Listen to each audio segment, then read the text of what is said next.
think it's time to talk about the big elephant in the room. This Mazda RX7 you guys saw in the background in a few videos. It's my 93 Mazda RX7, and I took it on a small local drag and drive 2 years ago, and it lost compression on one of the tracks. I was hot lapping it, and I lost compression in the rear rotor. We dragged it home, and it's been sitting in the same spot ever since. 2 years and 1 month. So I had an opportunity come up, opportunity of a lifetime. No, I'm just kidding. We're not case swapping it. But a few days ago, I went to my local Harbor Freight to buy some tools, and I saw this truck and trailer with a sticker on the trailer that said Mobile Rotary Workshop. I stopped by, talked to the owner, and his name is Matthew, and he's doing what's called a Rotary Revival Tour. That's a mouthful. And so he's in town for another 2 weeks. I decided to schedule a time, and he can do a workshop where he teaches you how to put together and work on a rotary engine, or he can rebuild your engine with you and teach you how to do it. So I scheduled a day, and I think we're gonna rebuild this rotary engine if it's all good inside. It's not all rusty. If it's destroyed, you know, might have to Hyundai it a little bit. But I'm hoping to rebuild it and just keep it as a street car. Date night car. It's basically stock, just Grady intakes, turbo back, and a Pexi tuner. But in order to do that, I gotta pull this engine, so I'm gonna get started.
Thank you to whoever put NTCs on these bolts.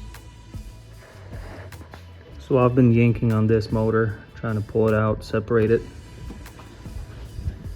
until I realized that it's a pull type clutch. So I'm gonna have to do the whole Mitsubishi Mazda pull type clutch release dance. I've never done that before, so.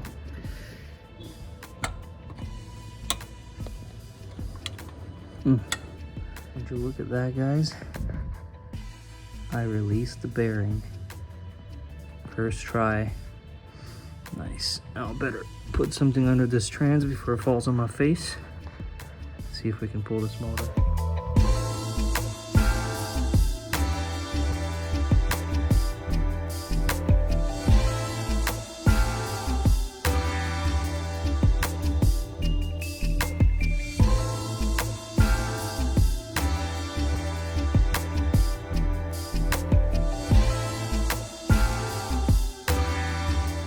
Oh, there she is. I learned a lot, especially with this pull style clutch. Next time I'll pull it a lot faster, but hopefully there's no next time. 3-man already?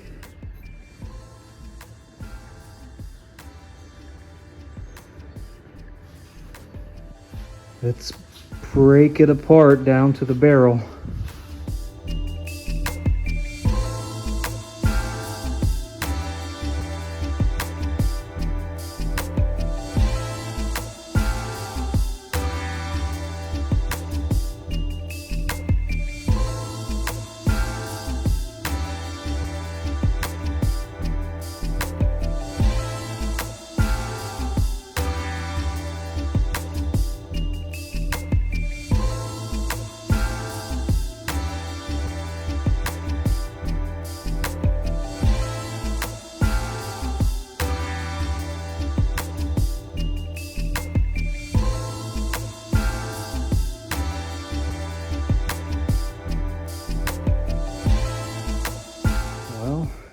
There is my 13B, all stripped, oily, grimy. It does have this, so at some point I guess it was rebuilt, but I don't know when. These don't last very long. Unless you ask a rotary guy, they'll tell you they last forever. But there's a lot of rust in the front rotor. Kind of worried about it. Let me see if I can show it to you.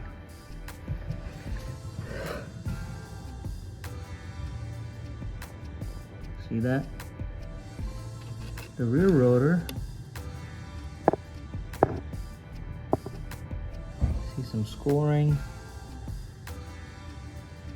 So I don't know. Is it salvageable? Or are we doing K20? We'll see.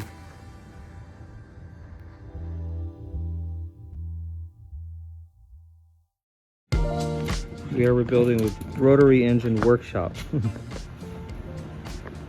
So Matthew, can you summarize a little bit? What do you do so people know? Oh yeah, so I travel the nation teaching people to rebuild rotary engines. Typically people that realize that Mazda doubled the price of these rotary engines 3 years ago. They're $8,000 to $10,000. Yep. It's unaffordable and sometimes not logical to spend that much money on a car that's not worth that much, particularly RX-8s. So people have their dream cars, they can't get an engine, and nothing will cause you more regret the rest of your life than getting rid of your dream car, right? Because whatever reason, you get rid of it, you'll see another one like it, and it'll cause you pain for the rest of your life. So I rebuild engines in my hometown in Northern California, but once a year I make a trip around the country, 20,000 miles, actually more than that. Every weekend I stop at a new town and I teach someone to rebuild their rotary engine. So people sign up almost a year in advance, they pay 50% up front, and then when we finish the engine, it's a huge savings. Yeah. So and I also pass on the knowledge, so they get hands-on experience, and they'll not only be able to rebuild their own rotary engine in the future, they'll be able to maybe look for somebody that's practically giving their car away. Say, hey, I can help you rebuild it. I just took this workshop. As strengthening the rotary engine enthusiast community. Yeah.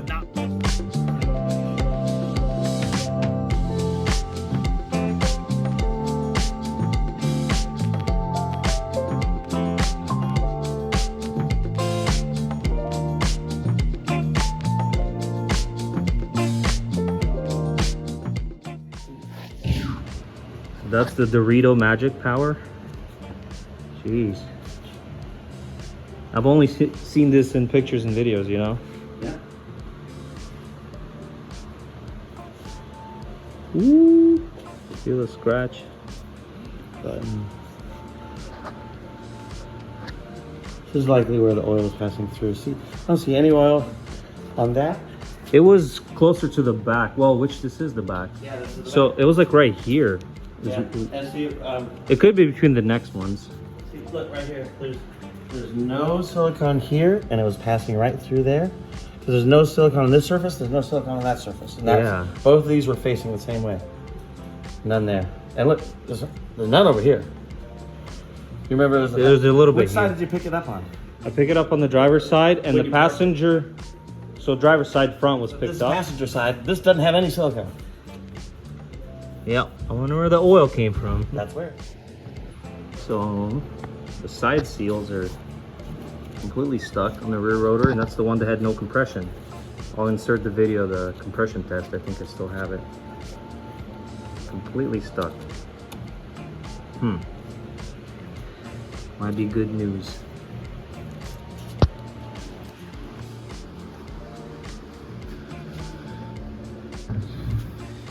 Okie dokie. So you're saying the housing is reusable? Yeah, oh, absolutely. This is great. Just one little spot where it passed Fantastic. something.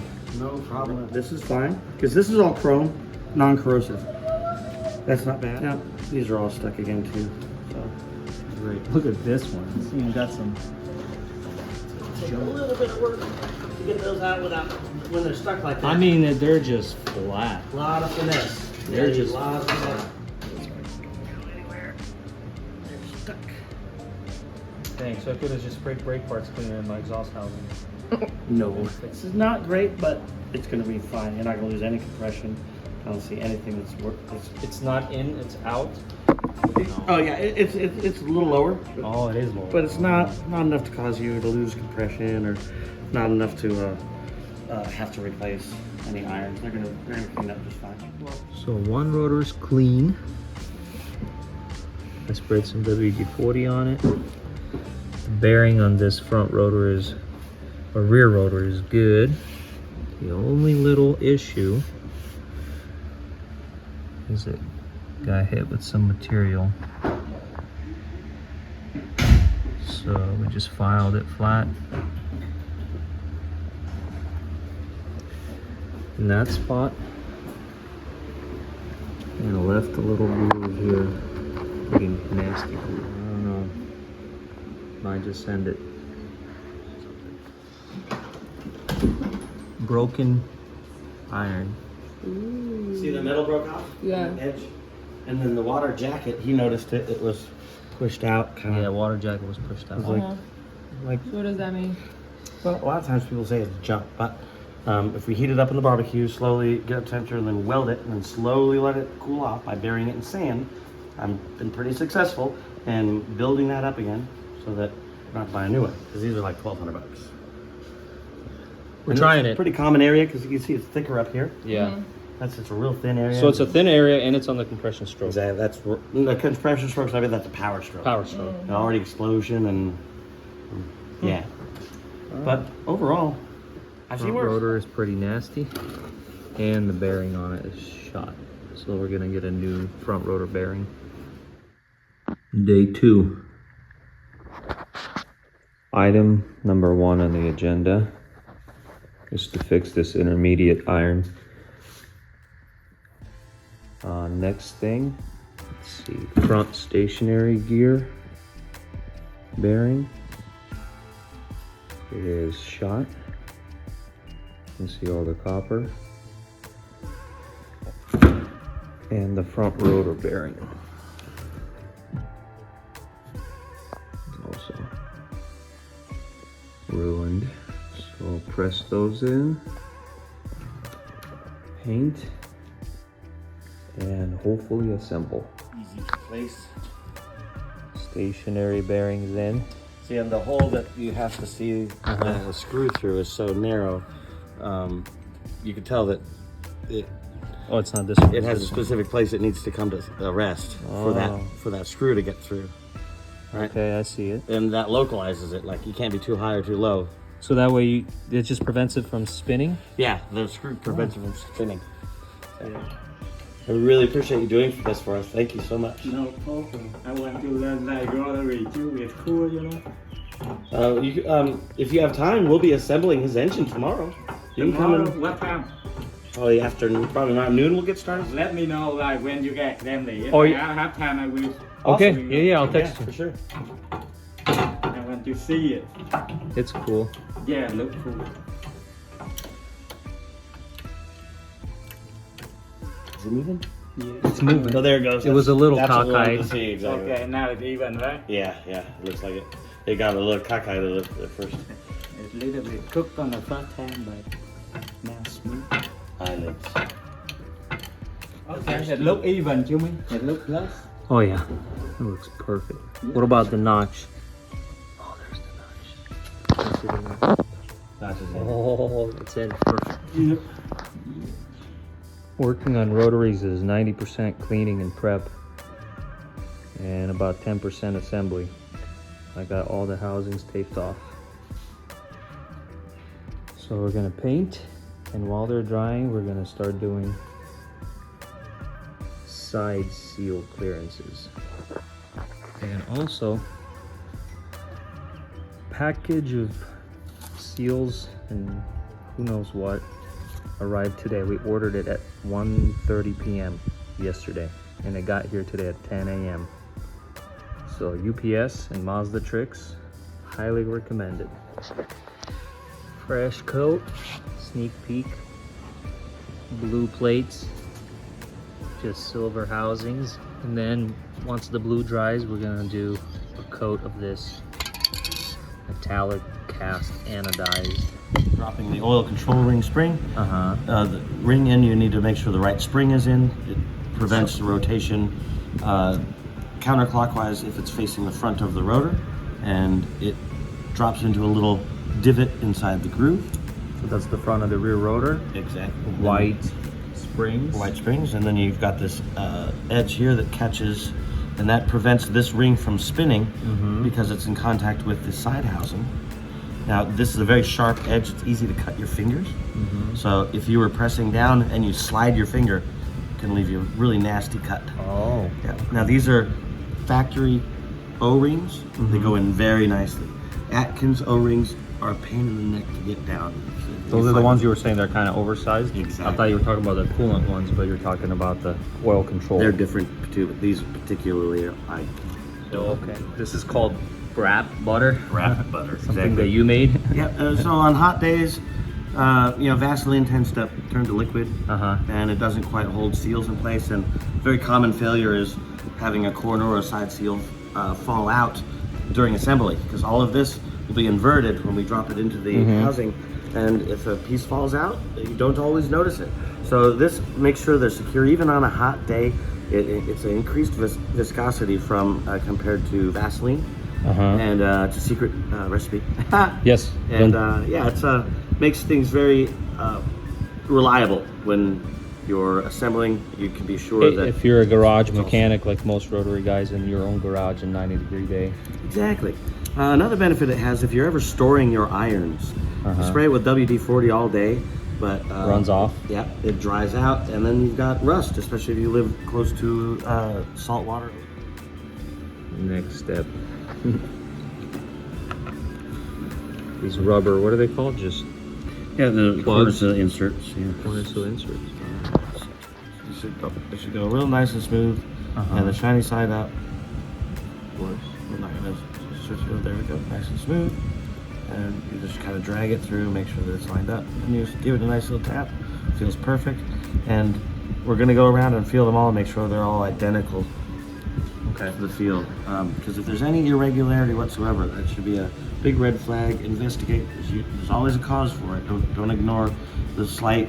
Gosh, that felt a little bit different. Always go back and. Oh man, I hate when I do that. Yeah, I know, right? And then I send it, whatever part it has to do with, in the back of your head. because you didn't want to do the extra work, and then you're like, yeah, this is 100% on me. Fix this.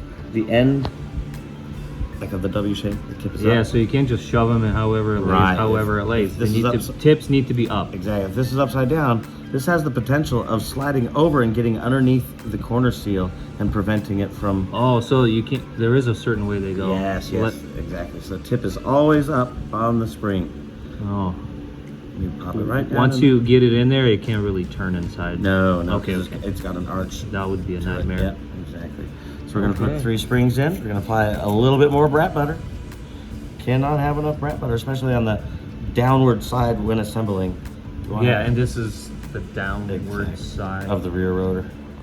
So yeah, we were using my corner seals and my oil control rings because you said they look And you can see fantastic. just a tiny bit of shininess at the very tip.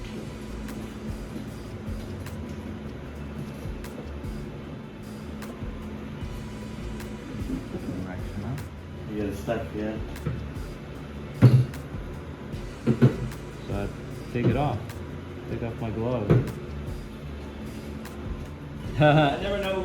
Well, not that I forget, but some people want help. Want help, like when we put the intermediate housing on. There's like a little maneuver to it. Okay.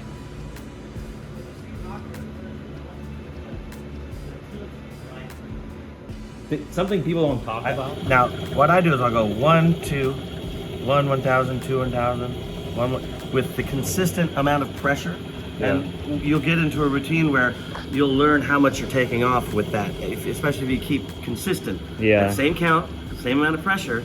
You can make it a little less when you're starting to get close, but if you just keep at the beginning doing the same amount, you'll get a good feel for how much you're taking off. Okay. Yeah. And you really want to creep up to the clearance that you're shooting for. So you'll be checking That out. is ingenious right here. Right. Chop up. We've been doing that since I've been doing that since I was a kid. Okay. So I'm done clearing the side seals. They all ended up being around 0.006-ish.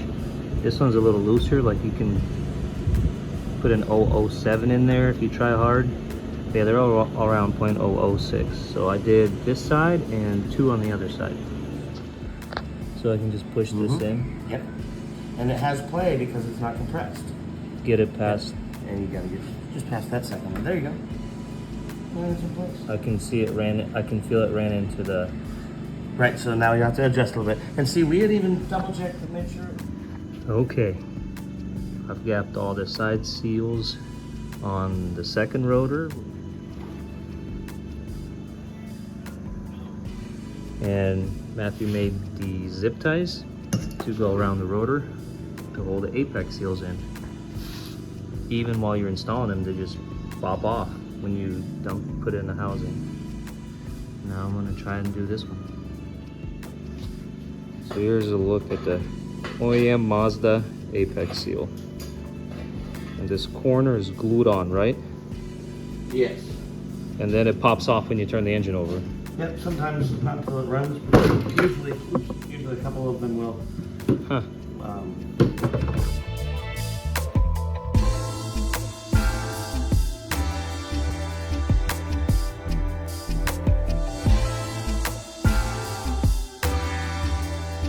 A lot of builders do this, and it's mainly because you want.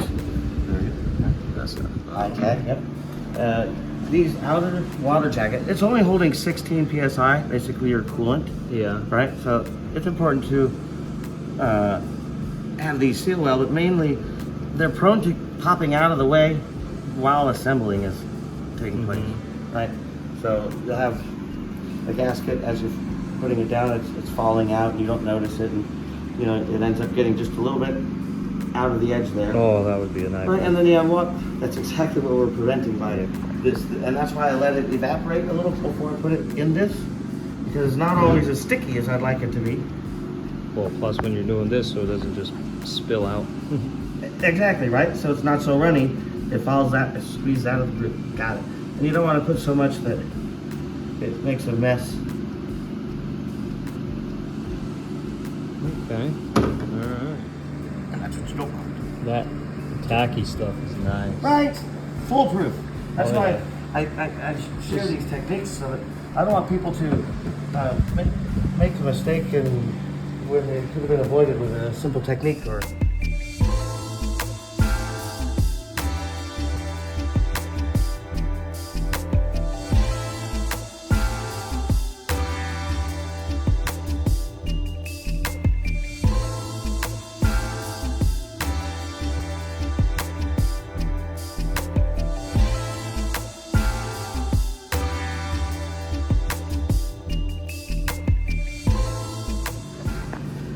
We're halfway there.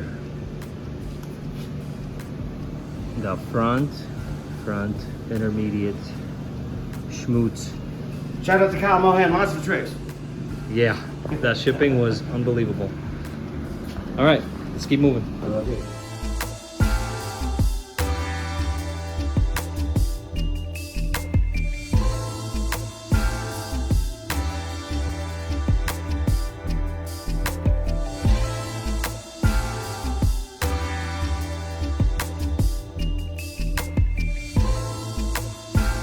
Of the final torque is 28, but you take 18 all the way around, and then, I'm sorry, 8 is the beginning, then 18 all the way around, and then finally 28. So it's 3 steps of squishing this whole pancake concoction together.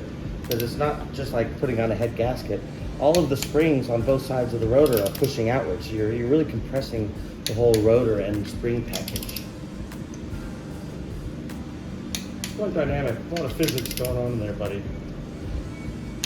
And those corners of the apexes that are glued on, they're starting to pop off now as well, because everything's being compressed and squeezed. And the purpose for them being glued is over. That was in there to make sure they were during assembly, not in the way of getting pinched between plates. Great color too. We made a concoction of colors.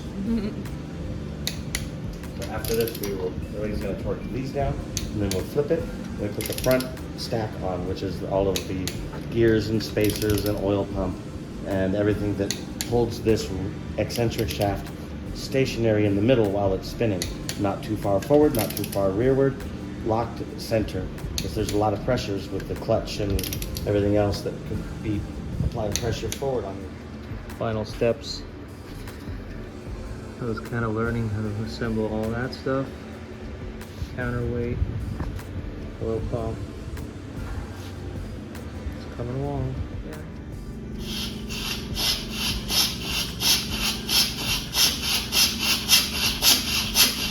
Boom! As much as you try to limit the chance of things going wrong. It's complete. I just got to paint the front cover silver. Totally forgot about it. Apparently everybody does. RotaryEngineWorkshop.com. Yep. Yep. Man, if your name was Mike, it'd be so much cooler. I'd say, there's Mad Mike. But Mad Matthew. Maniac man. Maniac. Well, that's it. We're done with the rebuild. Big thanks to Matthew for coming out, spending time teaching me how to do this. You can contact him. Now, of course, it's not free, but it's better than nothing because nobody else is doing it. But here's my engine. Got a long list of things to do. And hopefully in the next video, we're going to install it and do the first startup.